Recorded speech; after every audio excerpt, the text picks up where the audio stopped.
Hey Facebook friends, how are you today? It is freezing cold here in Kansas. We had like 7 inches of snow last night and it's quite beautiful and blanketed, but freezing and cloudy here. I think that Colorado and the Midwest, Indiana and places like that had a lot of snow too. So how is it where you are? What's the weather like where you are? If you're watching replay, I'd love if you type in replay so I can thank you for that, and also do like to hear where you're from. So hello Patty, welcome. I wanted to share the story of my little dog Charlie's passing. Thank you, Patty, for the love. He was frequently a guest on these videos. He liked to come into he always asked to come up into my lap, and so I said, okay, he's supposed to be part of the video here, and would open people's hearts. This is his favorite toy, a little cow I got when he was young. He had it for this cow for like 13 years. I think he likes, the wiggly parts and the contrast, because I understand that dogs can only see black and white and not color, but it also squeaks. And he tore out that squeaker lots of times and tore all the stuffing out of it too, but I just kept sewing it back up, and after that he didn't tear it up too much and it kind of held on. But this is a little cow, in case you can't tell. So this was his favorite toy. Hello Ashley, welcome. Hello Janice, Janine, good to see you guys. So there's a lot around this. It brought up a lot of emotions. I realized, I'm supposed to do a live about this today. So I want to just tell the story of Charlie and me, and maybe other pet owners or animal lovers can relate to this. I'm not alone in losing pets. So many people have come forward and say, yeah, I understand. Can be quite a love bond there, can't it? And Patty has lots of cats, and Ashley, do you have pets? Janine, do you have pets? So a lot of my friends have. One of them actually just lost her dog yesterday. So we were, boy, can anybody relate to her shoes right now? Yeah, that's me. So Charlie left a week ago yesterday, left my arms, and I thought I would just share a little bit about that. Welcome, Stephanie. So glad to see you. Thanks for coming on. We're going to talk a little bit about grief today, and the story and the love that goes on. So that's what I wanted to share today. Open hearts, I hope. It sure is open mine. They say that when your heart is breaking, it's really opening. So, and if it breaks apart, maybe it can be put back together in a better than it ever was before. Patty lost dogs also. And welcome, Bertha. Glad to see you. So I met Charlie real quick. Met him about 13, 14 years ago. I was doing counseling, and which I have for about 30 years. Hello, Lisa. Welcome. So glad to see you. Talking about my little dog who passed away a week ago. I call it translate to another level. I just say their body died, but that the essence of that animal. I happen to believe that energy cannot be created or destroyed, and there's an essence that goes on even after a person or an animal the body dies, and that I bet I'll see him in dreams eventually. I bet I will. I do feel his presence around a lot. Hi Lisa, thanks for joining on. I appreciate that. So I met Charlie. I was doing counseling years ago in San Diego, about 14 years ago in San Diego. And a lady came for counseling, and she brought her little dog with her. And I was supposed to pay attention to the lady, right? But I could hardly keep my attention off this little dog. That was Charlie. And we just had this affinity right away. And she was looking for a place to rent. The house next door to me had a place for rent. She moved in with Charlie. Charlie came over to see me every day. We bonded. We fell in love. She called me his second mommy. And when she was called away to Belgium to take care of her mom, she said, would you like to have Charlie? Because I can't take him along. And I said, sure. Because I had just fallen in love with him. So that's how he came to be with me. Hello, Debbie. Hello, Dina. Welcome. So glad you guys are here. If you have a pet, please type in yes, because I'd like to acknowledge your loving heart. So Charlie was 1.5 years old at that point, and he lived with me 14 years. It was mostly just the two of us. Most of that time. So we were very, very close. He helped me through the death of my mother and 2 challenging relationships. I gave him a very healthy diet. He was healthy just about right up to the end. He had an infection this last week, but up till that point, he was like so healthy. And maybe that's due to the raw diet that I gave him. A lot of dogs now are on that, this is becoming kind of popular, famous, a primal raw diet for dogs. So he had raw sirloin and raw chicken necks for most of his 14 years. And he was just a sparkling, energetic little Chihuahua Terrier the whole time. Debbie has a dog, and Lisa had one that transitioned last year. Sorry for your loss, Lisa. How long did you have your doggie? A lot of people have told me that. Yeah, last year, last night for one person. Mine was last week. So, healthy. Yeah. There was a lot of very interesting, almost like miraculous things that happened around Charley's translation that I'd like to share with you. The time of day that he went, I wanted to really be there with him, of course, and he happened to pick a time not when I was gone, not when we were sleeping, but I was awake and I could be present with him, and I sang to him as he left my arms. So thank you, Charley, for that beautiful time of the evening when I could share this tremendous experience with you. And the time of the week, it happened on a Friday at midnight, so that by Sunday we were ready to bury his body. That's about the time to do it. That was 36 hours later, and my sister and 2 other friends could also be there because it was on a Sunday, so they could be there. What we did is we went out to my family farm near here in Kansas, where I grew up. I lived 30 years in San Diego, but I came back here to help family about 7 years ago. So we went out there, and there's this big, gorgeous tree, and we buried him at the base of that tree, overlooking a meadow where deer surround it. And it was just gorgeous, and a perfect weather. It wasn't windy or rainy or snowy or anything. It was just like the perfect how that happens. I had been having nudges, another kind of miraculous thing. I'd been having nudges a few months before. Really appreciate Charley, because you don't know how long he'll be here, And I thought, well, that's useless thinking. That's more of a thinking. Why am I thinking that? But still, I did appreciate him, But I didn't know that this was coming about now. I thought, he's on this raw diet and super healthy and probably going to live for a few more years yet. At least another 1 to 3 years, I imagined. My son, who's a vet assistant now, said, "Mom, that's a long time. Maybe my time was up. My gift was up at that time." So. But I had been having these nudges a few months before, so that I know was helping to prepare me. And then I had angels help me at the time of his translation. I didn't know, I just knew he was, sort of sick, and but I would leave for a few hours. My neighbor was so generous, Carol, here in Victoria, Kansas. She came over and she said, I'll, check in on Charley every hour or two, and so she did that, and she was just this angel who was there, and she loved him very much, and she would hold him and stroke him or take him outside. He just wasn't eating the last few days, took him to the vet. Turned out to be, when we did all the tests and x-rays and everything, it turned out just to be a bacterial inflammation of the intestines. And even the vet thought he was going to pull through because it looked like he was. Its signs were good. But Carol did help during that time, and also helped when I was, at the vet, helped me to hold him and helped to hold him for me and all that. So thank you, Carol. You're just an awesome. And then once I got the diagnosis, I was going over to the health food store to get this healthy stuff for Charley, healthy colloidal silver and antibacterial and herbs and everything. And I happened to message Jeff Gamble, my business partner, who you've seen us together here on the lives, the MLM Lunchtime Leadership Show lives. I just want to say, 14 years you had yours, Lisa. What kind was he? Big little dog. That's a long time, isn't it? Yep. Janine, so sorry for your loss. Thank you so much. Lost our kitty several years ago, and I was devastated. Yeah. Thank you, Janine Dunnigan-Finney. She wrote the Flip-Flop CEOs with her daughter. So for you network marketers, you probably know that book. And Adrian, thank you for joining on, hon. So, my angels, talking about that.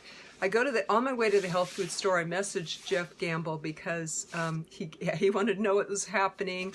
He's a dear friend. He and his fiancee Brandy are also besides being dear friends, business partners, they are also naturopathic doctors. So I said, do you know anything else you'd recommend? Because they have cats.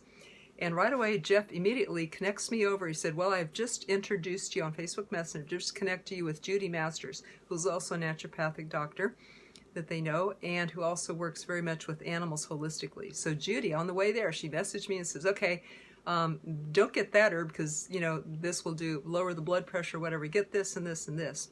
So I did. That was a huge comfort. And it was just the next night that Charley was starting to weaken.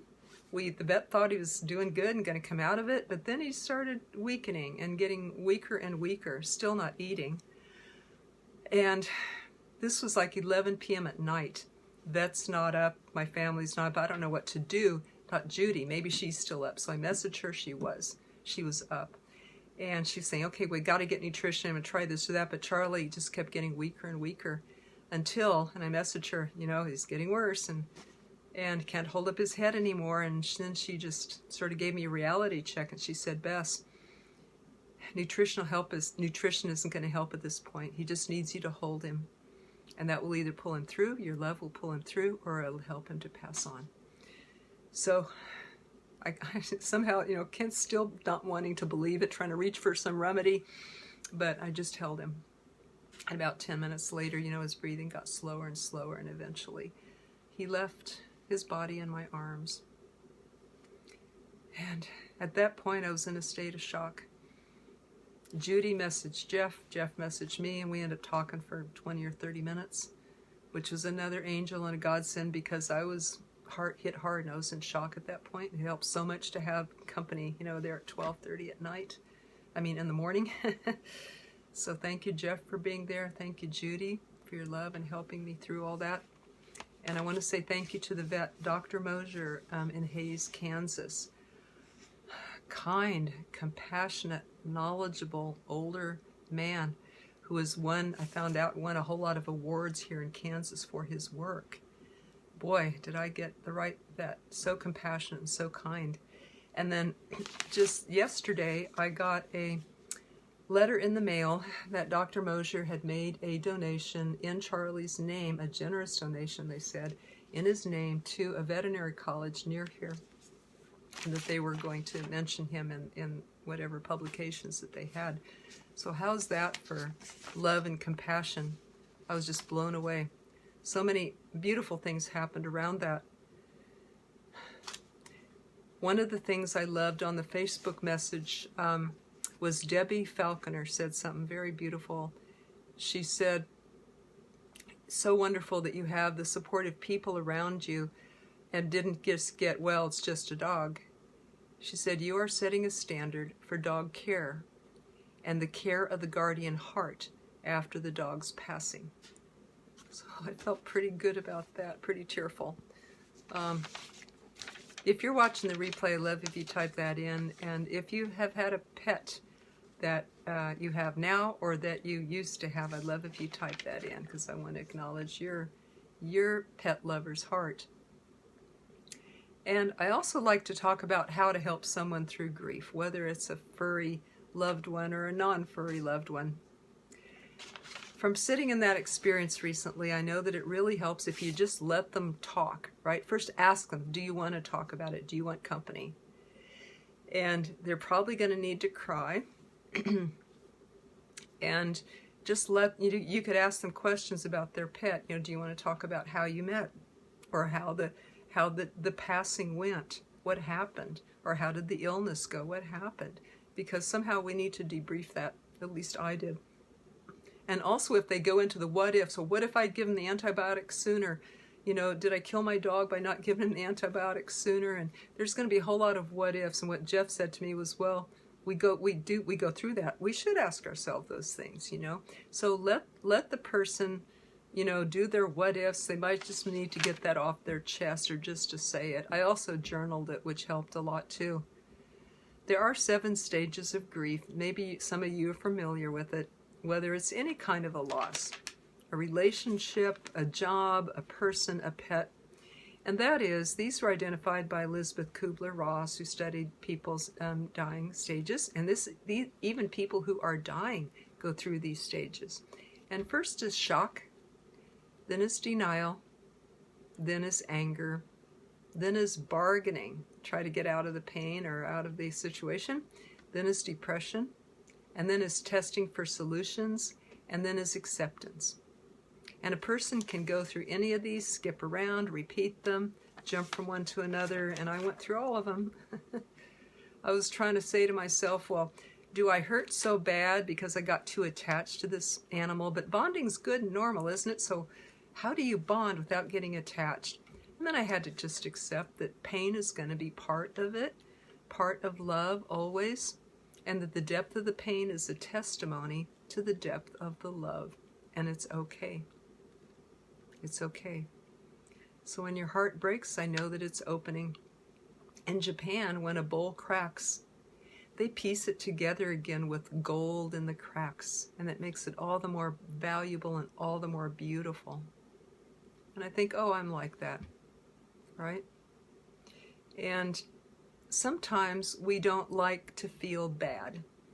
We say, I just wish this feeling would leave. I wish I didn't feel this bad feeling. And I saw a lady on a TED Talk today that she said, if you say that, you're talking like a dead person, because dead people don't feel. And sometimes we need to realize that pain is always going to be a part of the contract. What did she say? The contract that we have with life. It's the price of admission.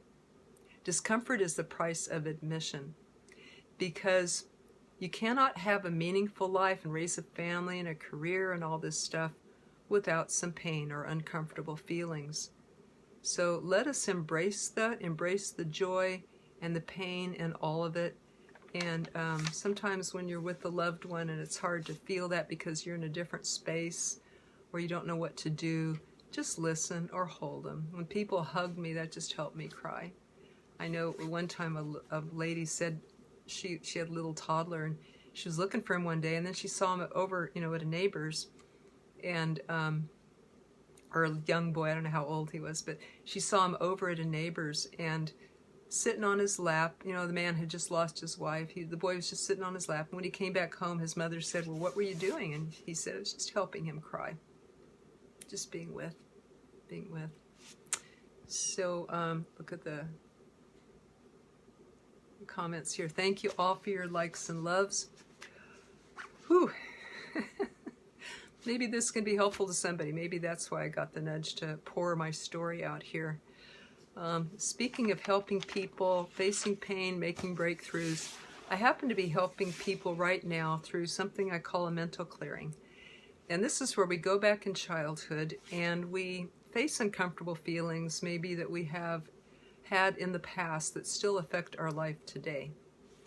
It can affect our business and network marketing, and we might tell ourselves, well, I'm not good enough, people don't want to hear from me, I don't deserve success, or any of the mental blocks that we might have. It could be fear of talking with people. It could be a belief that, I can't do this, I can't succeed. Well, I help people to clear that out. I'm a body-mind therapist for 30 years. I was a full-time network marketer for years, helped me raise my son as a single mom. But now I'm a generic coach and counselor and teacher for network marketers. And all people who have businesses too. Business, life, relationships, health, they all kind of blend together. But my niche is helping network marketers. And I'm presently leading someone who's not a network marketer, but I'm presently leading a client through her mental clearing. And we're going back and looking at childhood programs that still play out in her life today so that she can unravel those and she can replace it with positive programs of love and functionality and being able to live the kind of life that she knows she's meant to live. So I help people to do this, especially this is a wonderful time to do it because it's January and you want to have a fresh, clean slate. This is a wonderful way to enter into 2019. And if you're a network marketer, we then take it a step further and offer the opportunity to have support if you're doing a challenge, a 30, 60, or 90-day challenge. It really gets your plane off the ground, as Eric Worre says, and gives it quite a boost to your business. If you're ready to start the new year in high gear, that's a wonderful way to do it. And for years, I've been helping network marketers with state-of-the-art support during their challenges. I asked one 6-figure earner at one of Eric Worre's events, she's completed a 90-day challenge. I said, congratulations. Could you have done better if you had had a coach? She said, absolutely. Because there's always stuff that comes up. First of all, there's preparing for it and clearing your mindset, upgrading your skills, and clearing your schedule, and preparing your family and all that. There is an art and a science to preparing for it. And then during it, there's always challenges that come up and questions. So that's where a coach walking with you through it can be worth, 20 times what you ever pay a coach that you get back. So this is for people who already have a bit of a team going. Only then would I say hiring a coach to help you through a challenge would make sense at that point. But if anyone doesn't have a team going yet and wants information on how to do it, I'll be glad to give you that. Private message me. Or if you'd like support during a challenge, private message me. And if you would like to know a little bit about that mental clearing I talked about, you could start out with a free audio class that I have for you over at Fear to Confidence in Minutes. It's a past Facebook event, but it's loaded with great videos, a free teleclass, and all sorts of goodies for you there.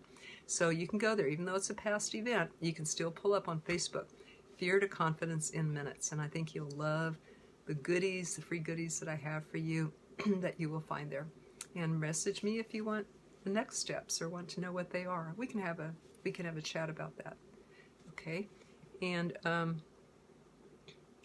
Janine says, you're so brave for doing this call. Such a bright light. Look who's talking, Janine. Look who's talking. Take care of your precious heart. Well, a few days ago, I would have been crying. So I figured this is a time to do it.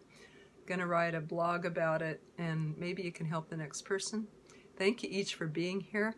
If you got value and you know somebody who has lost a pet, maybe they can get value from this too. They can message me, tag the person, share the video. Love when you guys do. Love your likes and loves, and thank you for being here with me.